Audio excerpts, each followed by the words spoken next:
দেশের চিকিৎসা ব্যবস্থা যে কোথায় যে দাঁড়িয়েছে তা মানে ভয়াবহ আকারে। দেখুন, 8 দিন হসপিটালে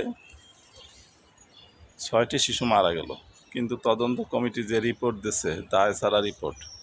শিশু যে মারা গেছে এটা তো সত্য।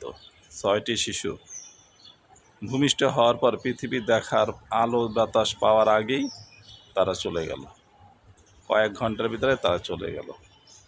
এত কষ্টের বাবা মাকে কত কষ্ট করে তাদের এই পৃথিবীতে পর্যন্ত তারা পৌঁছেছে, অকালে এই প্রদীপ নিভে গেল। সামান্য কিছু ক্ষতিপূরণ তারা পেয়েছে, কিন্তু চিকিৎসা ব্যবস্থার যে অবহেলা তা কিন্তু আমাদের চোখে হাত দিয়ে দেখিয়ে দিয়েছে। কারণ এখন হয়তো 8 দিন হসপিটাল কর্তৃপক্ষ তাদের কিছু ক্ষতিপূরণ দেবে, যার ফলে তাদের পরিবারগুলো হয়তো সন্তুষ্ট থাকবে, কিন্তু অকালে ঝরে যাওয়া এই শিশুগুলো পৃথিবীর আলো দেখতে পেল না।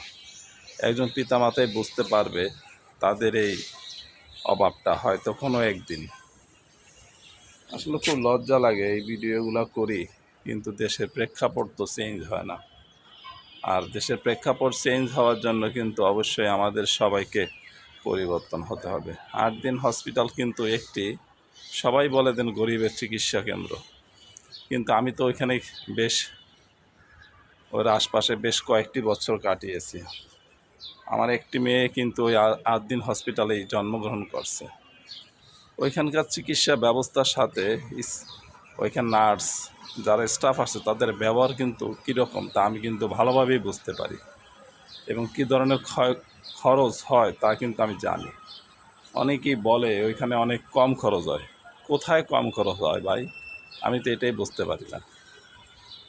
তাই আসলে ব্যাপারটা যেন দ্বিমুখিতা হয়ে যায়। আমি বলতেছি এক কথা, আরেকজনে বলতেছে আর এক কথা। প্রকৃত ঘটনাই কিন্তু আমরা জানতে পারি না। তাই অবশ্যই এর একটি সুষ্ঠু বিচার হওয়া উচিত, তাতে যত বড়ই প্রতিষ্ঠান হোক না কেন। কিন্তু হসপিটালের এই যে গাফিলতি, এটা কিন্তু অস্বীকার করার মতো না। এটার অবশ্যই বিচার হওয়া উচিত, কারণ হসপিটাল কর্তৃপক্ষ কিন্তু সঠিক পদক্ষেপ নিলে এ ধরনের অনাকাঙ্ক্ষিত ঘটনা কিন্তু ঘটতো না। আসলে কি, হসপিটালটা যেইখানে প্রতিষ্ঠিত হয়েছে চারদিকে কিন্তু 1 ইঞ্চি জায়গা নেই, 1 ইঞ্চি জায়গা নেই, যাতে ওইখানের মানুষজনের দিনের আলো চোখে পড়ে না, ভিতরে রুগীদের দিনের আলো চোখে পড়ে না।